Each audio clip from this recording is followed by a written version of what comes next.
Bristol Flyers podcast. Hello and welcome back to the Bristol Flyers podcast. The only podcast that brings you behind the scenes and exclusive news on all things Bristol Flyers. My name's Joel Osborne and his name is Sam Hardy as always. And Sam, we're back in our natural habitat this week. Of course, last week we were down on the road in Manchester. Feels like we haven't done one just in the studio for a long time, Joel. Well, that's because we're coming to you on a Thursday rather than our usual Wednesday slot, but you can usually catch us on all major podcast providers and YouTube on Wednesday, every Wednesday, via usual providers. Sam, you're supposed to be moving house today, is that right? I was literally meant to be moving house today and tomorrow, and my stupid house got pushed back till middle of April now, mate. So I'm sat in a flat without a sofa that we chucked away. This sounds like first world problems. It is a little bit, but everything boxed up, all my clothes, all my everything, and then we've been told we need another month until we're going to be moving in. So ouch. All glasses were packed up, mate. Pots and pans all away, ready to go. So now you're living out of boxes for the next month, is that right? Literally living out of boxes and without any clean boxes. That's not true. Well, I for one am happy to be back here in the studio because obviously it means we've got producer Dan with us here this week, which means we don't have to do any editing, which is great to see. Last week's edit, I can confirm, was a bit of a heavy one, but a good episode nonetheless. That took you a good day or so to get done, didn't it? Yeah, it sure did. It was a long episode. Just before we introduce this week's guest, a quick reminder: if you are listening on all major podcast providers and on YouTube, to please give us a rating and a review. If you're listening on your usual podcast provider, like and subscribe if you're watching us on YouTube. And as we say, every Wednesday we will be bringing you an episode, apart from today, which is coming to you on a Thursday. We've not had any comments in a while, actually, Joe. Have we? Any reviews? Anything to read out? No, we've not, but we do promise to read out every rating and review we receive. So if you do want to leave us a message, whether it's comment on YouTube, just down here if you're watching on YouTube, or if you want to leave us a rating on an Apple Podcasts store, we read them out every single time we get a new one. So should be exciting. I was at the match on Friday night, Plymouth match, and someone came up to me and was like, have you seen that horrible comment on YouTube? And I was like, sorry? They're like, have you seen the one that says we really like Joel but we hate Sam? And I had to inform them that was me. I wrote that myself. Shout out Rebecca and Tim, by the way. Love that. Right, time for us to introduce this week's guest, and we've got a great show in store for you this week. Today is our Mean Green themed episode, and joining us here in the studio is none other than Bristol Flyers star and North Texas alum Thomas Bell. TB, welcome back to the podcast. Thanks for having me, man. Look at him. Repping the shirt too. I was going to say, look, he's absolutely repping the North Texas shirt. I like that. Love it. We were supposed to have Mike Miller on the podcast as well. We did advertise it as Mike Miller and TB together for our Mean Green episode, but I forgot to mention that Mike had his Habu activation yesterday, so his bezel's been super busy, so we've given him the afternoon off today. Not only that, what have you guys got on this evening? We've got the sponsor, the BSF sponsor, what is it? The corporate basketball tournament. Corporate basketball tournament. You guys are coaching a team for that, is that right? Yes, sir. What is the best advice you can give absolute amateurs who have no clue what they're doing? Just go out there, have fun, and play your heart out. That is that is so classic. What do you actually want to say there, though, instead of that? That's it. Love it. Obviously, we're going to head straight down there afterwards. Well, I don't know if I'm going to be able to do that. I've got a lot busy afternoon this afternoon, am I? I'm actually going to say it out on like so everyone can hear. Joel said to me yesterday, yeah, I'll 100% play. We've only got 7 people in our team without him, and now he's trying to pull out. So I'm name and shame, and if he doesn't play, we expect a lot of abuse for that, Joel, I'm afraid. I'll tell you what, though, we've had to push our recording back this afternoon. I've got a BBL meeting straight after this, I've got to put the podcast out before I head down there. So I might be able to head down there for later on in the evening, but I just can't get there in time for the start of it. That's fine. Join us late, mate. Joel Osborne, he'll be late anyway. That's classic Joel. Love it. Classic, fashionably on time is how I like to call it. But there we go. TB, obviously we got you on today. We want to chat about all things UNT. How do you look back on your 3 years at UNT? I thought it was a good learning and growth experience for me. Just meeting new people every day, and then new challenges every day, like on the court for myself, and just growing into a leader, and taking it to on the court and off the court as well. So it was really fun. I'd do it over again if I had to. How do you have you been following their stuff this year? Obviously they're going on that massive run right now in the NIT. Yeah, are you watching that at home? Yeah, I'm always watching them, looking out, talking to the coaches, players, I'm always, just watching it, make sure how they're doing. Obviously, they are in the NIT, as we say. I actually watched their game on Tuesday night against Oklahoma State, the Cowboys, in Stillwater. Massive win that was, wasn't it, for them?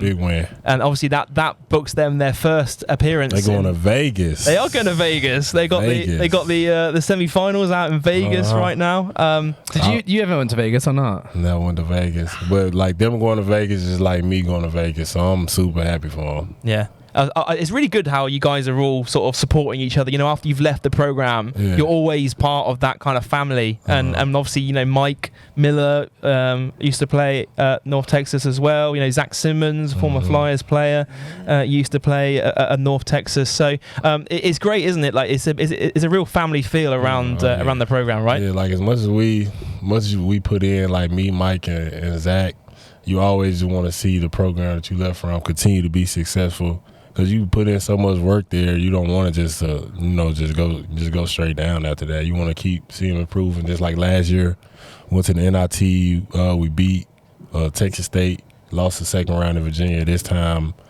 second round, I think they beat Alcorn State or something, and then beat Oklahoma State. Now they're going to Vegas. Just keep improving. And this year they had the best record in school history. And last year we had the best record in school history. And now it's just like they did it again. So. Yeah.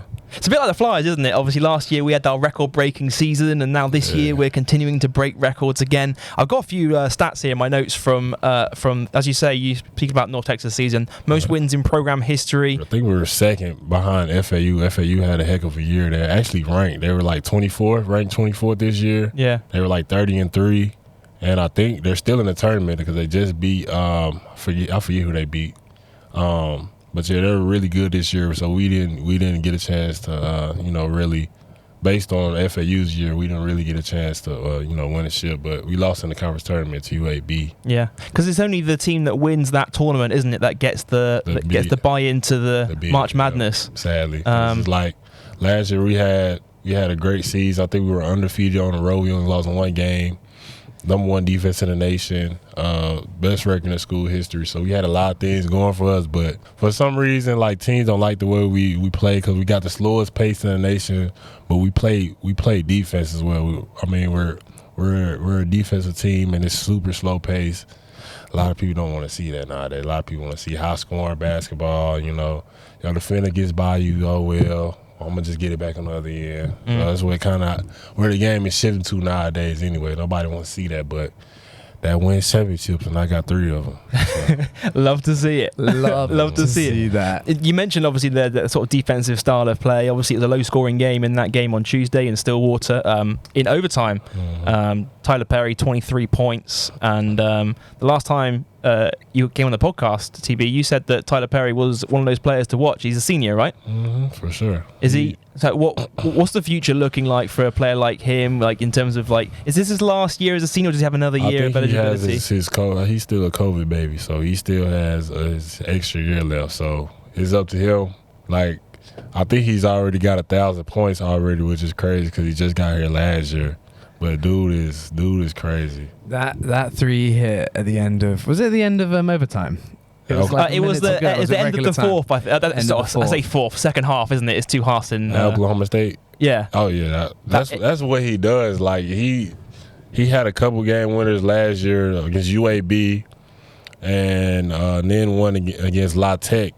It's just and they're from 30 too. They're hand in his face, contested, and he shoots over him. Yeah, I think the one he shot in that game on Tuesday in Stillwater was literally from the text, the text of the arena on the sort of the side. Yeah. It was from the letter A or something halfway down the. There's 2 little L's, I think, and what is it basketball? It says I don't know, and it was from behind one of the L's, and it was unreal. Yeah, it was crazy. We were just watching highlights back of that in the office, weren't we? Yeah, it was buzzing. It was awesome. Between you and me, no one has to know. Do you watch the games the next day, or do you stay up late and watch it while it's on? Oh, I'll try. See, I missed the Oklahoma State game because it came on at 11. Yeah, I was tired for some reason. I couldn't stay up, so I usually try, but if I don't, I just catch the highlights. So yeah, I think that's probably the only one I missed in a while. But I was I'm pretty sure they should win, so I got a chance to watch the next game when they're in Vegas. Yeah, and just for like the listener, in terms of that doesn't necessarily follow college basketball over here in the UK, like the NIT, it's like an invitational tournament, isn't it? So for those that don't make the March Madness, they get invited into that. You know, Youngstown State, for example, Tevin's old school were in it. Brandon Mahan's UCF, they were in it as well. So like, you guys been chatting about that in the team? Yeah, I was like, we potentially, I've been talking to B, Ted, like we potentially play one of y'all now, but they don't want to see no Texas, honestly. They don't. Yeah. Can I ask where the name Mean Green comes from? It's the school name. I don't even know. Like, our mascot is like a bird. It's the eagle. We were the North Texas Eagles, so we have an eagle as our mascot. But Mean Green, I guess they just went with that as far as like the colors and everything else. So. Yeah. And the way you play, mean. Yeah, they do play pretty mean. Toughest team wins is the motto, if I'm not mistaken. Mm-hmm. Obviously, that means they play Wisconsin now at Las Vegas. I imagine you'll be locked into that one as well. For sure.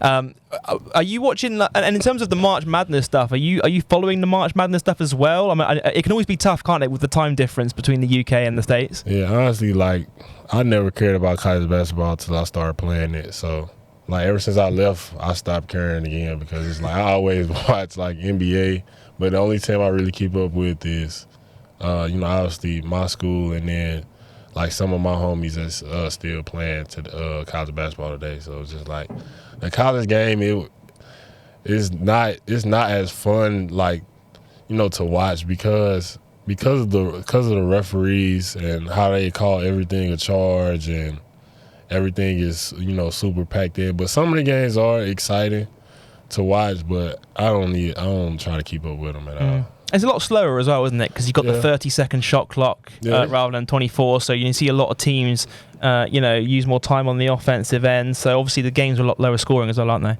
Yeah, like some of them are, but just like the way we play. So it really doesn't bother me. It's just a fact. I just never.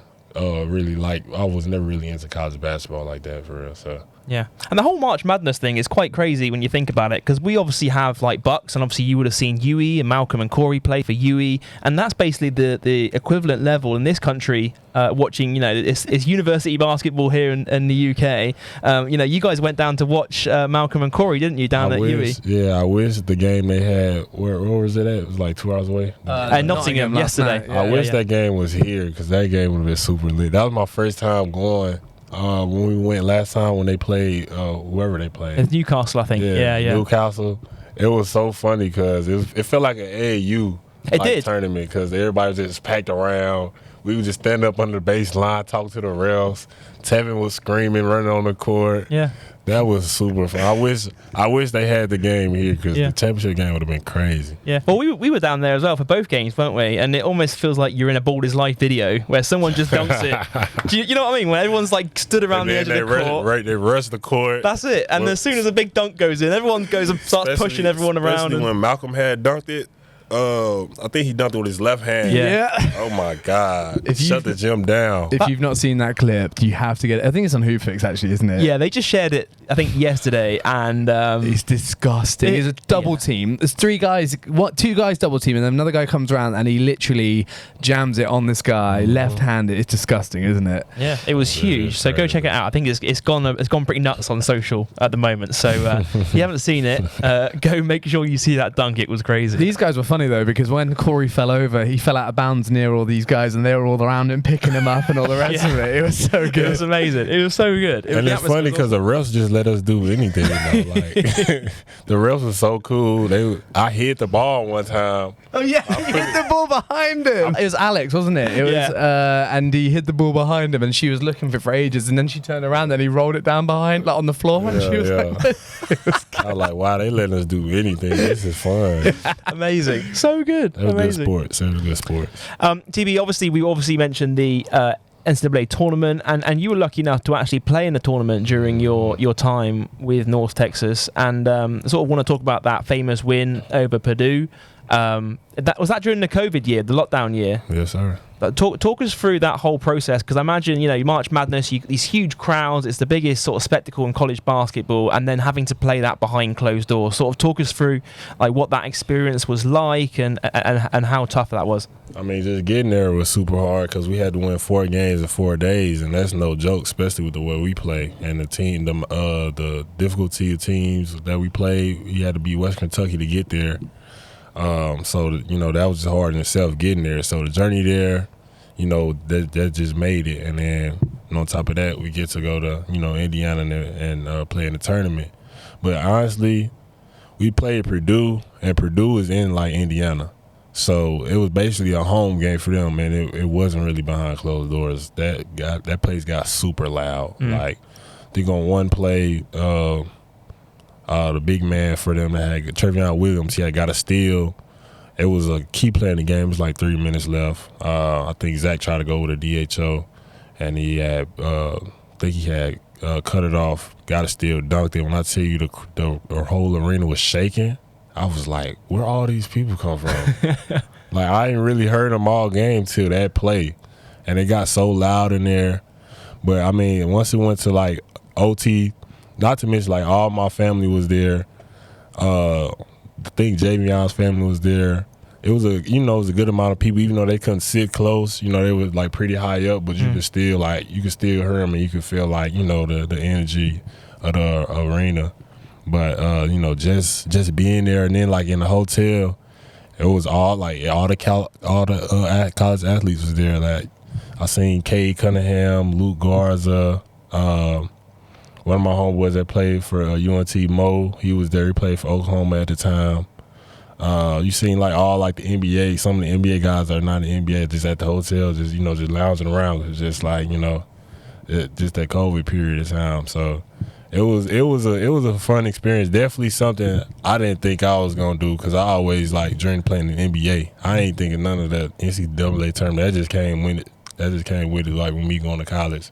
But I'm definitely happy that it happened. It was a good experience, something to tell my kids about, I guess. Yeah, sounds like an awesome experience. It's really cool. Yeah. One of the things I've also noticed from like March Madness, and you see it on Instagram quite a lot, is the amount of merch you get given when you rock up to March Madness. I mean, you get like a March Madness water bottle, you get a March Madness backpack, you get a March Madness t-shirt. How much March Madness merch did you get that year? It's crazy because it just popped up on my story on Snapchat like this time of year around March. So I was just looking at it. I don't know where that stuff is now. We got like a blanket set, we got a bag, we got a speaker, I think we got a shirt, we got a hoodie. I lost the hoodie and I love the hoodie. Got some socks. I still got one pair of socks. Well, just one sock. I don't know how to the other one. And then we just got, I had like a bunch of like Gatorades, waters, orange juices, protein shakes, but they gave us so much stuff. We got a pair of shoes. We got some Giannis's. I hated them though. Oh really? Yeah. Which ones were they? They were the 3s. They were super clunky. I think I gave them away or something like that. Or just not comfortable playing. Nah. No, I keep seeing it on Instagram, like they always post like how much merch they give away, and how does that compare to like the merch you get given at like North Texas, for example? So if you're if you're a new athlete starting at North Texas, your rookie season or your first year, freshman year, no, we still get a stupid amount. Yeah, when we're at North Texas, like I try to get as much gear now because the gear gets even better like every year. I'm like, bro, y'all getting this now? Like I think they got like a Nike Tech jacket, and then I think the pants too, and then they got some They got the shorts where it says Mean Green, like at the top right here, and it's like a retro type of feel to it. I got them. I had to get them. I love that. Once I get back to school this summer, I'm hitting up one of the general assistants, the GAs, be like, we got the little gear. We got a little locker room where the gear is all at. So I'm definitely gonna hit that up. I gotta grab. I love that. Yeah. I'm still waiting for Mike and TV to give us some Mean Green stash. You know what our deal was. I still give it to you, even though you ain't come through. What was the deal? So the deal was at the start of the year. So you remember last year we had the deal with the compression company for the sleeves. Yeah. So last year we were able to give the players sleeves. This year the partnership's not in place. I think it was two something, Yeah, 2XU, I think it was. Yeah. We had a partnership in place, so all the players got like the free compression stuff, the shorts, the sleeves, etc. TB was like, "Can you get us some sleeves this year?" And I was like, "Let me just check with Steve, commercial manager, to see if that deal is still in place. And if it is, it should be absolutely fine." And turns out the deal's not in place this year. So TB was like, "I'll tell you what, I'll trade you some sleeves for some mean green merch." and obviously now I need to try and figure out a way of getting some sleeves to TB so he can give me some merch. But if he's willing to just give us some mean green merch anyway, I'll definitely. Look, I got a gray one like this, so I don't wear that anymore. There we go, sorted. I'll take it. So you gotta remind me.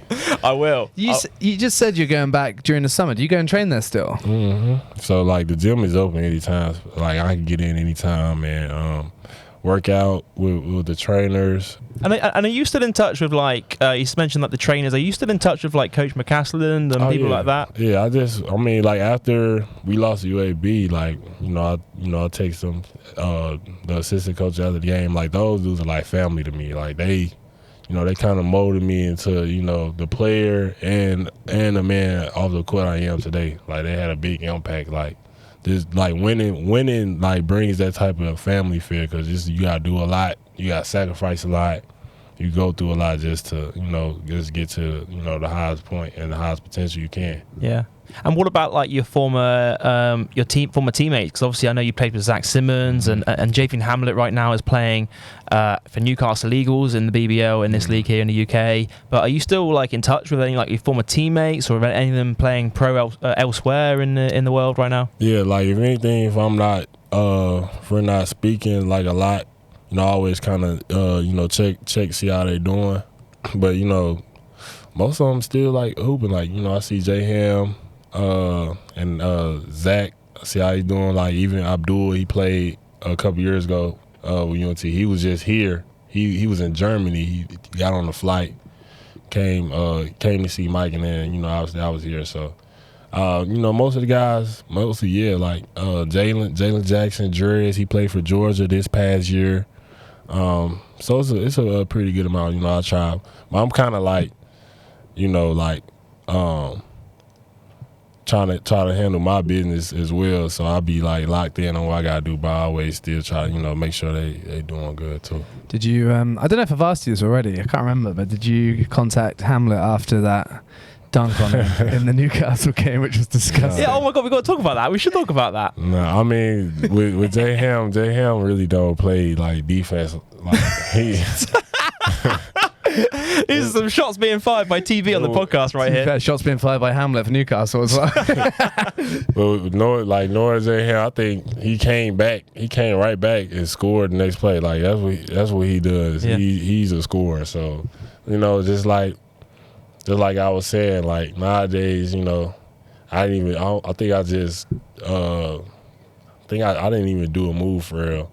And it was just the lane just open. He bounced off you, bro. He did. If you look at it, it's like he comes in and then just boo, and like could have been called. I don't think it would have been. It wasn't offensive, but like the way he moved, you're like that could have been called that way, just right? Like bounced off. He literally just bounced off you. It was crazy. To me, it just feel like he just moved out the way. So that's the best thing. That's the best thing I want a defender to do. Is move out the way, bro. When TV's coming at you, you just got to get out of the way anyway. Let me go dunk it. I know this is not linked to like what we're talking about, but speaking of that, you got up so high on that dunk, but also some of the rebounds you get, I feel like sometimes it'd be easier if you just put them back.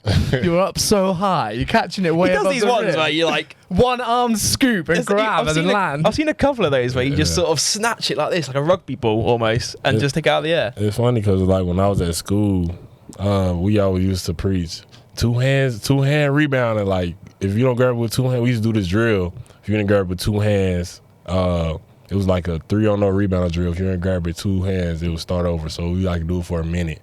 And like they would always preach that, but in the games, like that was just the safest thing for me to grab. Just a snatch it with one, because just like wasn't nobody else getting it after that. And then with two, like people still get a chance. Yeah, I just always just grabbed it with one. Can we also quickly talk through, because I haven't had a chance to speak to you about this, what on earth happened? I can't remember what game it was, where you somehow made the dude from the other team dunk in his own hoop. Oh, the Plymouth game. Was it the Plymouth game? That was me. I dunked it. Yeah, but when you watch it on the replay, it looks like he's got two hands on it, and you dunk it, but it's almost at the same time. So it was like he tried to grab it, but I grabbed it as well and I dunked it. Yeah. So it made it look like he was trying to pull it and I just put it in there. Yeah. So He's literally trying to pull it, and then TB just goes out with two hands and just pushes it in, and it looks like when you watch the replay, it looks like you're both dunking it at the same time. Yeah, I don't see why people are saying why he would dunk the ball. No, but you know what I mean. It's just like you're so strong that like you've just made him dunk it in his own basket. Because you're both touching it. Do they just give the points to you? They don't. They do. Yeah, automatically. Yeah, he would have been equipped with that. Talk us through like what goes, because obviously like you've built a reputation in the league for being a tough player, especially on the offensive boards, the offensive rebounds and stuff. But like how much of it is timing? How much of it is positioning? How much of it is just like wanting the ball more? So a lot just wanting the ball more, but making sure you're in good position as well. But a lot of it's just like just wanting more than this guy.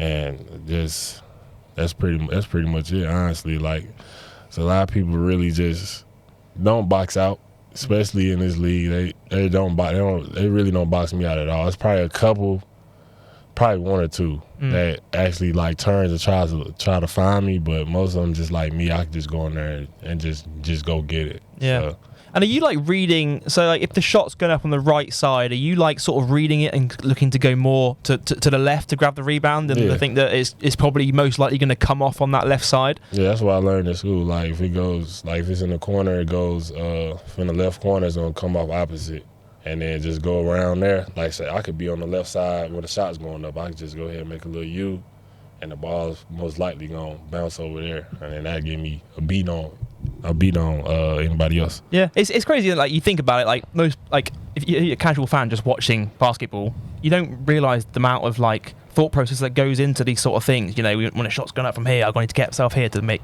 myself more likely to get the rebound. Mm-hmm. But you don't even think that anymore, I bet. You trained hard at that, but now it'll just sort of, you'll go to that because you'll see it happening, right? Yeah. You're not actively always trying to think about it. Is that right? Yeah, it gives you, like now that I know now, it's just like, it's the best percentage. It's give me a best chance to get a rebound, offense rebound, so.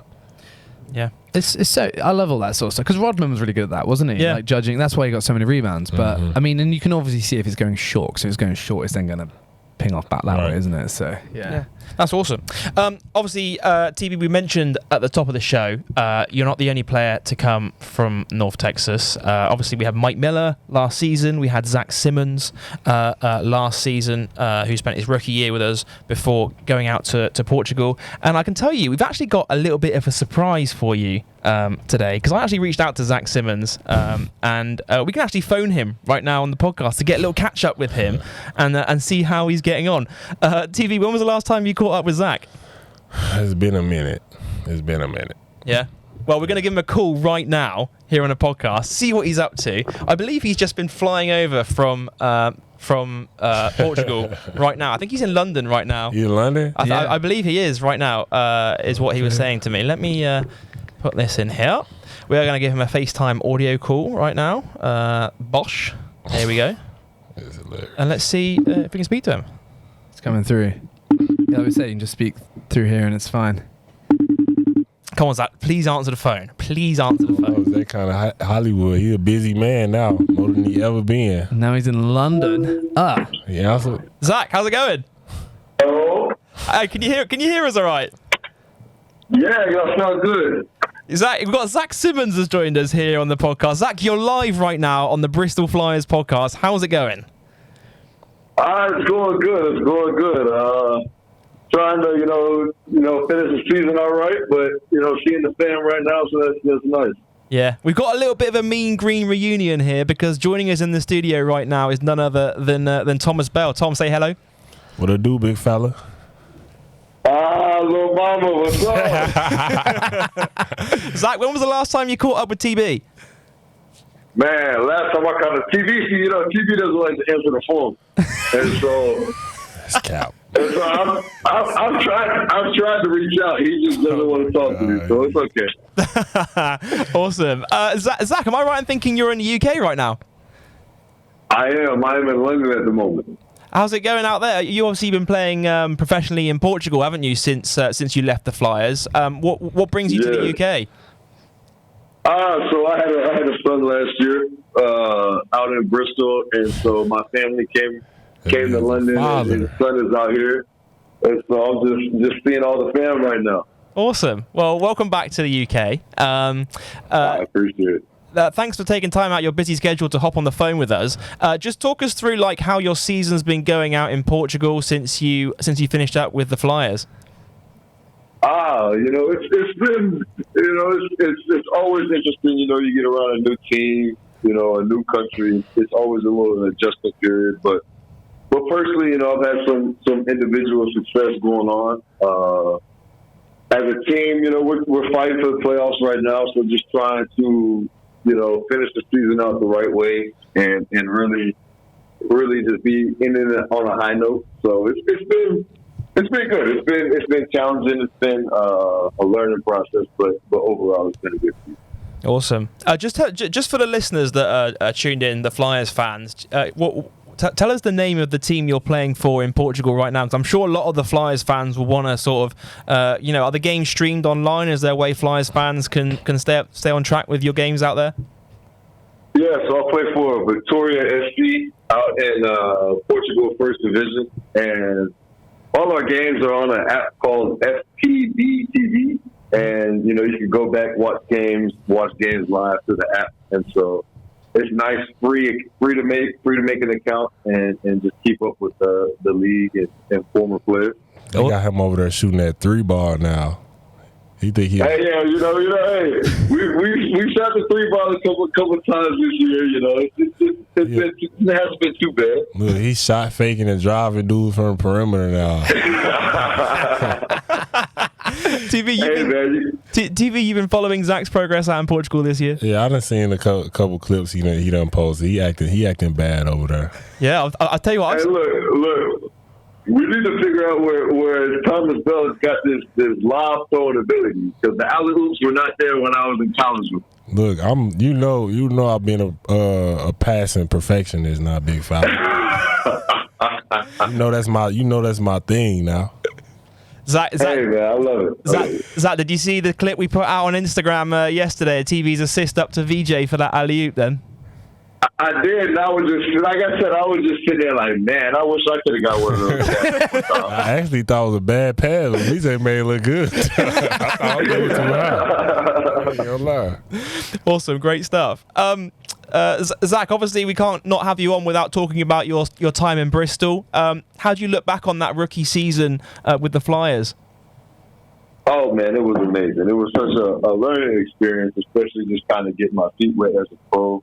And, the community and the fans that Bristol came with really just provided such a home and such an environment that you could really, feel secure in yourself as a player and just, you enjoyed it. Like, it was an enjoyable time on the court and off the court. And I really appreciated the way everybody accepted, all of our guys, especially me, and the way they supported us as a team was just, it was the right environment and the right feel you could have as a family.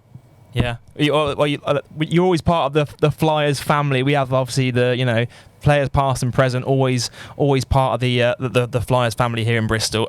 What you look back at all those memories from that first season? Obviously, it was a 4th place finish last year, and it was our highest ever league finish at the time. What was your standout moment from that rookie season? Would you think? Oh, man, it was really the way we came together as a team towards the end of that season. We had a rough little patch down the stretch, and the way we came together and, found a way to really, secure that 4th seed spot, get a little momentum for the playoffs, get a playoff win, that was just – that playoff win at home against Manchester was probably the highlight of the season for sure. Just tremendous energy and you just couldn't compare it to anything else. Yeah. Obviously, we're about to enter the playoffs now. We've got 6 regular season games left of our campaign. Have you been following up the progress this year for this year's Flyers team as well? Oh, absolutely. I mean, the guys are killing it. I keep up. I watch games when we don't have games. When I have time to watch them. Obviously, support my guy TB. Mike Malcolm, just seeing those guys hoop and the things y'all are doing this season has been great. And it's just, it makes you feel good. You want to be able to look back at the places you've been and be proud of where you were at. I tried to get him to stay. He didn't want to stay.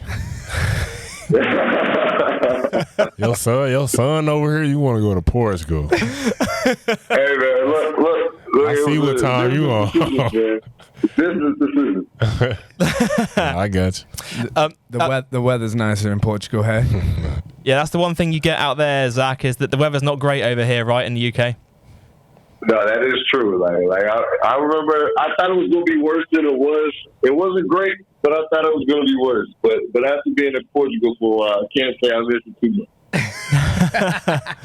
Obviously, Zach. Obviously, like you say, we're entering that stretch towards the back end of our season. Like as a player yourself, that's gone through that whole process. You've gone through that same career journey as TB. What bit of advice would you give to TB now, going into the sort of back end of our season, now into the playoffs? Oh man, it's really time to lock in on the details.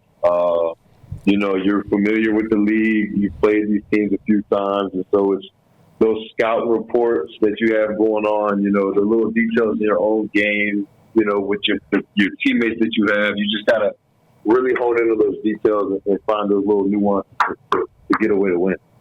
The details. You remember where we're from? You remember Grant McCaslin, bro?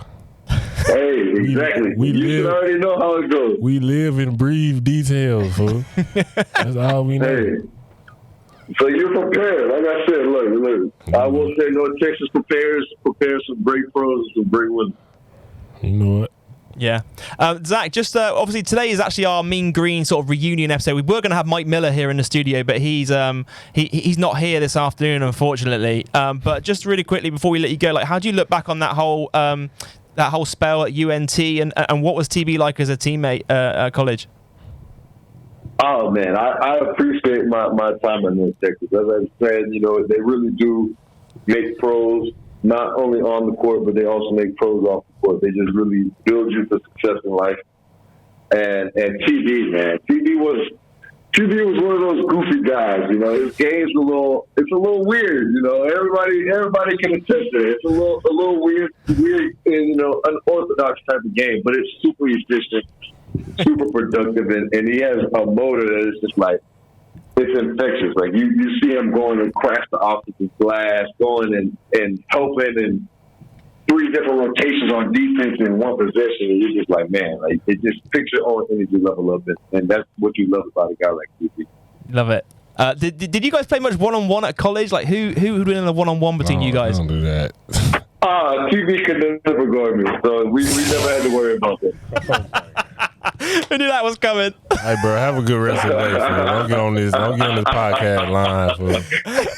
Hey, TB has a couple pounds to put on before he can ever think about guarding. Hey, I'm see you in Texas this summer, fool. Zach, one last thing we've got to want to cover before we let you go is what's next for you, Zach? Have you got plans in mind for the summer? Are you looking to enter the TBT again this summer? And have you thought about where you want to play next season at all? So we obviously as the season starts to wind down, you start to kind of think about the next season. We've had a couple of ideas come around for next season, but the summer will definitely be get back home, enjoy the family, stay on the grind, probably play TBT again with those guys, just represent North Texas again, and like I said, next season will be interested to see where we land. Awesome. Great stuff. Well, we'll let you go, but it's really good to catch up with you. I'm sure the fans really appreciate hearing from you, so thanks so much for taking time out of your schedule to chat to us here on the podcast. Is there any one more thing you want to say to TB before we let you go? Hey, man, go ahead and win the playoffs, man. Hey, it's time to win some silverware. Bristol needs some silverware, so it's time to make that happen. I already know, bro. Zach, thanks so much for taking time, mate. Best of luck with the rest of your season, and we'll catch up soon, okay? I appreciate y'all for the opportunity. Thank you very much. Thanks, Zach. See you later. How cool was that? That was really cool. He's laying into you there, bro. What do you say about that? That's just Zach for you. Zach gonna be Zach, and I just kind of brush it off. Was that a bit of a surprise for you, TV? Were you expecting that? Nah, I didn't expect Zach. I didn't expect Zach. It's good. Always good to hear from a big fella though. Yeah, he obviously mentioned the back end of that call, the TBT. We haven't really covered it much, but obviously you guys played together in the TBT, which for fans that don't know, it's like an off-season tournament. Colleges enter like alumni teams, don't they, for players past that all get together, and basically it's a single elimination tournament. The winner, it's a bracket format, and the winner wins $1 million. And you guys went on that really good run last year. $1 million? Not pounds, dollars. Yeah, $1 million. They obviously split it between the team. For what? Does that go to the college or does that go to the players? That goes to the players. It's breaking out. Yeah, it's like split up. Yeah, So split up. often on the TV, so I was watching it in the summer on the broadcast. They'd be like Thomas Bell shooting free throws, and it's like Thomas Bell's cut. Thomas Bell's cut if he wins this tournament is like, I don't know what it is, like 100 G's or something. As soon as you win, it goes straight to your Zelle. No way! That is so cool. Yeah. It was actually. I hope they do it this year. Where if you wear the signature shoe of the tournament, I think it was like the LaMelo balls that you hit the game. What's Like the Elam ending shot. Ending shot, you get $1,000. Well, in any of the games. Yeah, any of the games. No way. You gotta have the shoes on though. Did you have the shoes? No. Did you hit a game winner? No. But Zach, I remember Zach Simmons hit one. Yeah, Zach hit one. He had the shoes on though. He didn't have the shoes. If he had the right shoes on, he would have had $1,000. I love that. I would have tried to. I didn't like the shoes though. The shoes were kind of like slippery. Well, if you're getting $1,000, you can go buy whatever shoe you want after that. Yeah, I'm gonna try.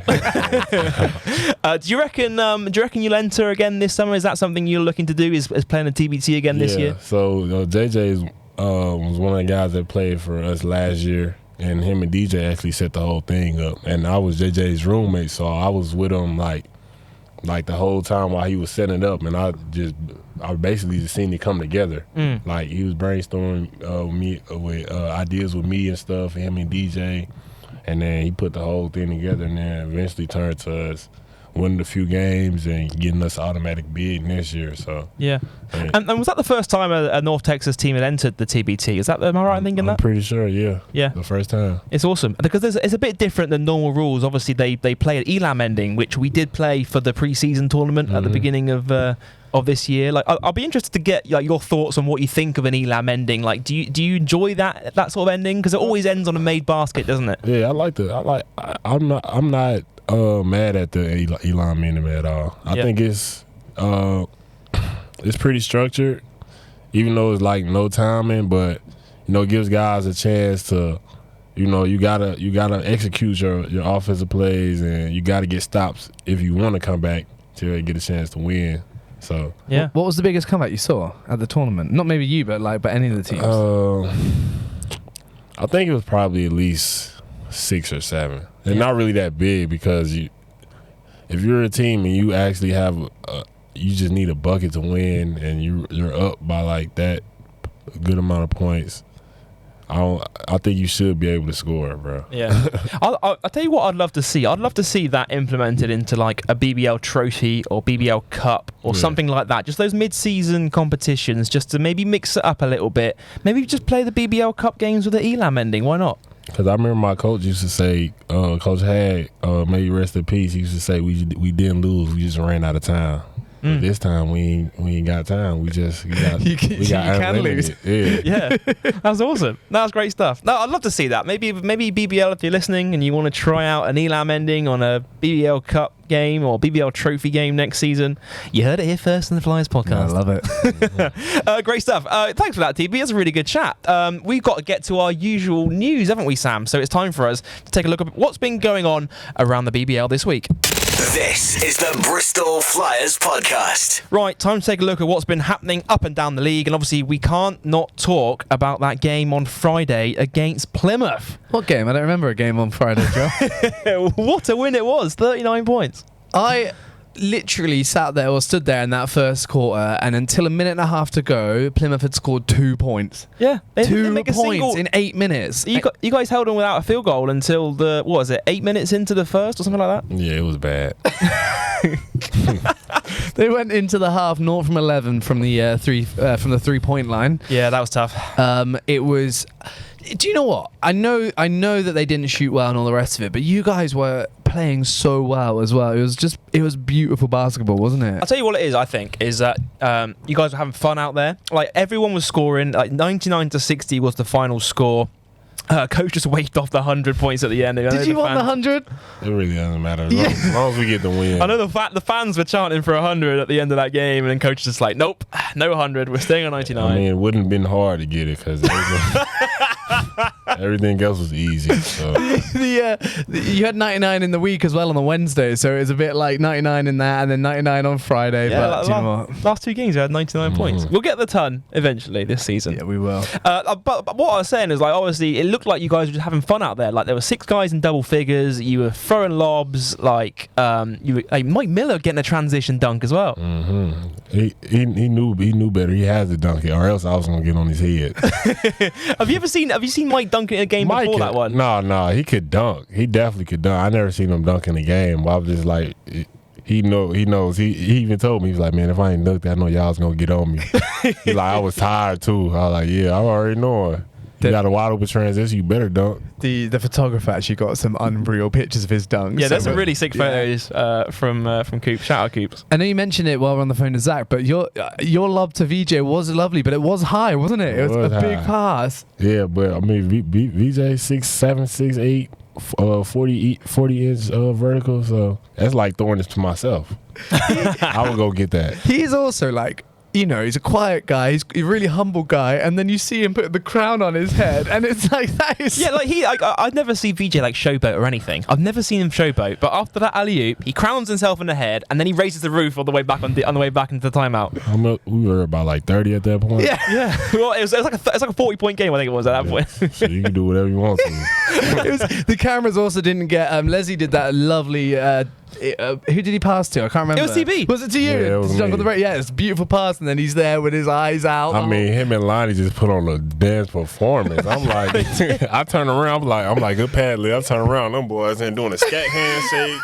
Didn't know how it works, didn't they? Man. I'm the one that dunked it. I was like, bro, we gotta get back on D, bro. Like, It was awesome. I think I got like my top 5 plays of the month are all going to be from that game in March. I think there was so many to choose from. Right. Tev had a lot of highlight plays. Tev played super good. I like when Tev plays good because, you know, he's been kind of like going back and forth and being like inconsistent.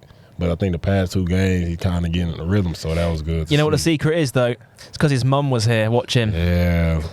When mum's watching the game, he really steps it up a level, and he certainly did on Saturday night, or Friday night even. He's a pretty player. Like the way he plays, you're like, that is actually beautiful basketball. And that mixtape you made, actually, Joel, the little. Oh, that wasn't me. That was the BBL's videographer. Now they send videographers to every game. Well, there you go. The BBL. Who was that?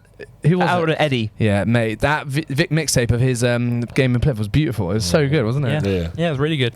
Obviously, you mentioned Tevin Ollison, big other news around the league. He got named in Team of the Week for the very first time this season. So big shout out to Tevin. Many congratulations to you. What have we got to do to get his mum to come down to every game from now on for the rest of the season? Maybe get her down again for the playoffs. Why not? Yeah, let's do it. Great stuff. Other news going on around the league. Our Leicester Riders game next Friday on the 31st has been selected for Sky Sports coverage. So it'll be live on TV.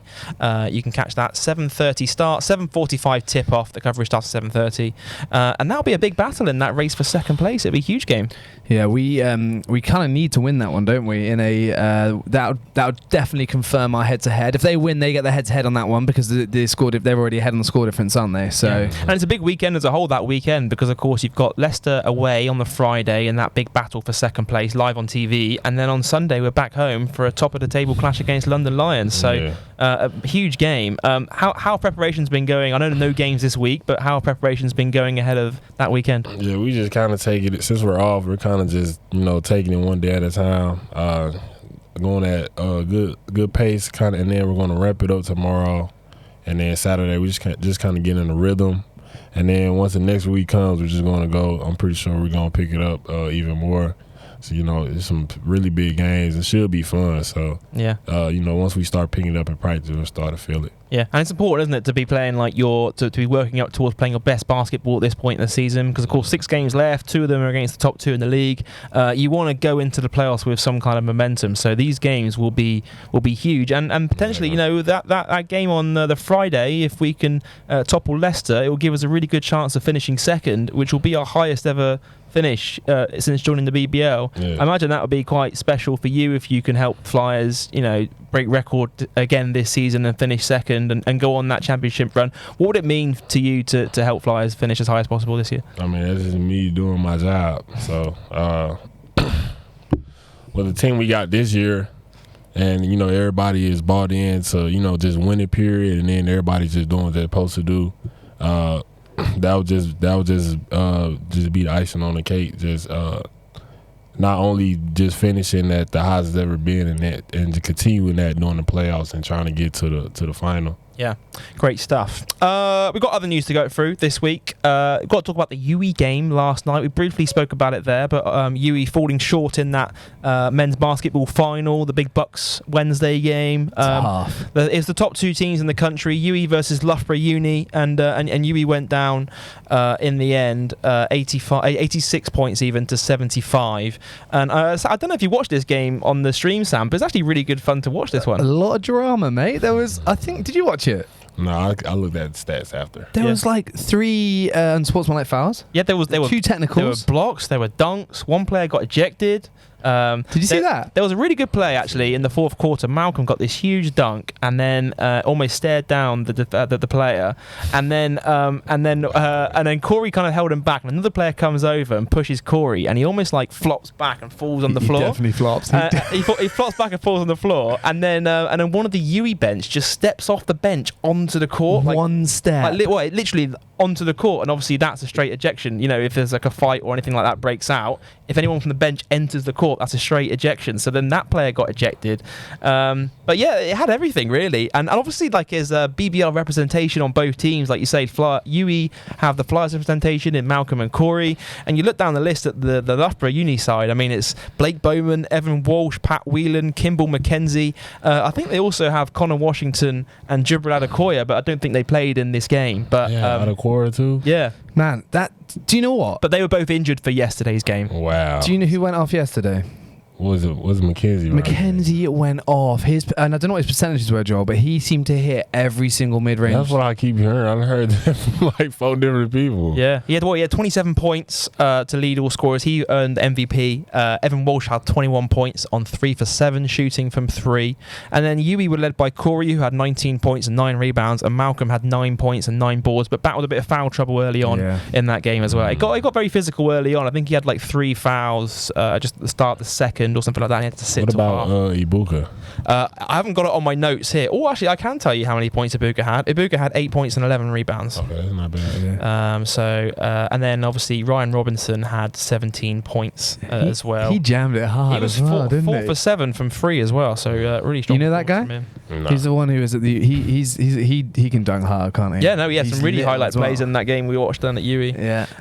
It was good atmosphere, but UE obviously fell short. But they travelled well, didn't they? There's like a block of UE fans and a block of Loughborough fans, and you could sort of tell through the stream that the atmosphere was really good, wasn't it? They got pretty loud in there. Yeah, it did. Yeah, they travelled really well, and every time someone was scoring, the fans were like looking over at the other block and then back and forth. It was, you could tell it was getting really good. So a good spectacle. Obviously, Loughborough picking up the title again. I think I saw online it was like 5 of the last 6 or 4 of the last 5 years they've won that national title now. So they've got 6 BBL players, man. What are you going to do? Yeah, well, they've got that really close link, haven't they? Loughborough and Leicester Riders. They have that sort of player pathway coming through, and they offer players the opportunity to do their masters while playing for the BBL team, and that's how they get the players in for the university program as well. So, and not only that, Pat Whelan was in the team of the year for BBL last year. And he was just coming back from injury, so I think he played like 9 minutes or something in that game. But I mean, for the whole season, he would have been like, for the other, he's a good player as well, but it's crazy. It's good though. Just final bit of news to get onto anyway before we crack on with the mailbag segment. BBL Trophy Final is this weekend. It's Caledonia Gladiators taking on the Cheshire Phoenix. Obviously, a big game on the cards. Any predictions for that one, Sam? I think it is going to be Caledonia, I'm afraid. What do you think? I think there's a lot of pressure on Caledonia to win at home, because it's at home, isn't it? It's at the Emirates Arena, in their bigger arena, not the smaller arena. Yeah. So there is pressure on that one for... Sloane's going off for 30. TB, obviously, you've played against both Caledonia and Cheshire multiple times this season. Who are you picking for that one? Probably Caledonia. They got a nice team. Yeah. Nice point guard. And they're at home as well. I think, we'll see. We'll see how that goes. You can watch that game, by the way. It's on Sunday on Sky Sports for free on the Sky Sports YouTube channel. Tip-off is at 3:30 p.m. This is the Bristol Flyers podcast. Well, there you go. Now you're up to date with this week's news. There's one last thing we've got to get to before we crack on with this mailbag segment. And we've got to get to Word of the Week. And there was obviously no Word of the Week last week because we didn't have a home game. But... there's no Word of the Week this week. We didn't have a home game, but there was a Word of the Week from last week we have to get to. Sam is actually connecting his laptop to the system as we speak, so I am trying to stall a little bit here. However, the word that it landed on was the word sabotage, which is quite an easy word to get in the end, Sam. No, you nailed it. Yeah, I managed to get it in. I managed to get it in right in the first quarter, but we're not spinning the wheel this week because obviously no game. So shall we have a listen back to last week's Word of the Week? Yeah, of course. Second game for Ralph Basanth and Otis Iyekekpo. Of course, their names a bit of a trying to sabotage a lot of British basketball commentators up and down the country with the new signings. But I'm going to give it to you, Joel. Sometimes you cheat and you say weird stuff, but that one was seamless. I nailed it. I nailed it. They were tough names as well. Otis Iyekekpo. Yeah. Sabotage. Yeah. Trying to sabotage us over here. TB, you missed it the other week. Your word came up on the Word of the Week. You remember last time you came on and we had to get in the indubitably. Oh, indubitably. I said indubitably on the Word of the Week the other week. It was it went down very well indeed on the podcast. You go check out a previous episode of the podcast. You can hear it on the all major podcast providers and on YouTube. Obviously, we're not spinning the wheel this week because there is no home game. So our wheel will return next week ahead of our next home game, which is against London Lions. So if you do have a word you want to submit for Word of the Week, do get in touch. You can tweet us at Bristol Flyers or at Bristol Flyers on any major social media channel. We're at Bristol Flyers everywhere. Right, time for us to get to the mailbag. This is the Bristol Flyers podcast. Right, I'm aware we're running over time here, so let's get to the mailbag segment of the podcast. We ask fans to send in their questions, as always, to our guests. We've got a few questions to go through here. The first question is, and I'm not sure if this is a friend of yours, Dr. Forgive me for the pronunciation, Dr. Kiwana Smith. It's my mama. It's your mom, is it? Yeah. She says, if you were to play for any NBA team, what would you want to play for and why? She knows this. She knows I prefer the San Antonio Spurs. The Spurs? Yeah. You watching Jeremy Sohan this year for San Antonio? Yeah, I heard with his weird hair colors. Yeah. No, but he's actually really good. And I would like to play for Greg Popovich. I think he's a great coach. Yeah. So Sohan obviously grew up in the UK. So he's been through the whole junior pathway here in the UK, playing with Solent. So he's almost, I know he's technically got a Polish passport, but we sort of adopt him as a British player here. So seeing a player that's sort of come through the whole system here in the UK and now playing in the NBA is amazing. That's love it. I think my mama's just trolling, but I love you though. Yeah. Awesome. Sam, you got the next question? Okay, so George Townsend on Twitter has been in touch and he wants to know, who is the best player you have played with at UNT? Best player? Oh, Lord.